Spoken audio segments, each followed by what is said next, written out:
முதலமைச்சர் அவர்கள். மாண்புமிகு பேரவைத் தலைவர் அவர்களே, நான் அதை சொல்ல வேணான்னு தான் நினச்சேன். ஆதாரம்னு கேட்குறாங்க. ஒரு 1 வீக் பேக் மாண்புமிகு நிதி அமைச்சர் பேசும்போது ஒரு 3 டிபார்ட்மெண்ட்லேருந்து ரிவ்யூ பண்ணி அந்த ஃபைல்ஸ்லாம் என் டேபிளில் இருக்குதுன்னு சொன்னார். அது ஏதோ போகிற போக்கில் அவர் சொல்லலை, உண்மையிலேயே என் டேபிளில் இருக்கு. அத்தனையும் ப்ரூஃபோடு இருக்கு. ஓப்பன் பண்ண வச்சிடாதீங்க. எப்போ ஓப்பன் பண்ணணுமோ அப்போ கரெக்டாக எல்லாமே ஓப்பன் ஆகும்.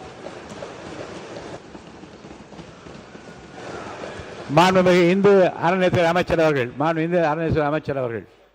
மாண்புமிகு பேரவைத் தலைவர் அவர்களே, நம்முடைய மதிப்பிற்குரிய அண்ணன்கள் எல்லாருமே பேசுங்க பேசுங்கன்றாங்க. ஆனால் முதலமைச்சர் பேச ஆரம்பிச்சார்னா, ஆதாரத்தை காட்ட ஆரம்பிச்சார்னா என்ன நடக்கும்ன்றது இதுல இருந்தே நம்ம புரிஞ்சிக்க முடியும். ரெடியா? முதலமைச்சர் அவர்கள்.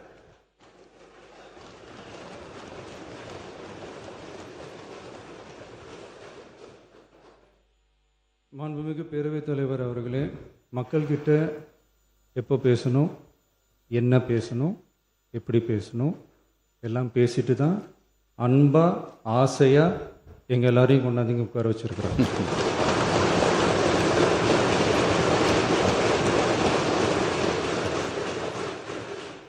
நான் பேசுவேன், பேசக்கூடாதுலாம் ஒன்றும் இல்லை. இடைத்தேர்தலையாவது சில பேருக்கு நல்லது நடக்கணும்ல.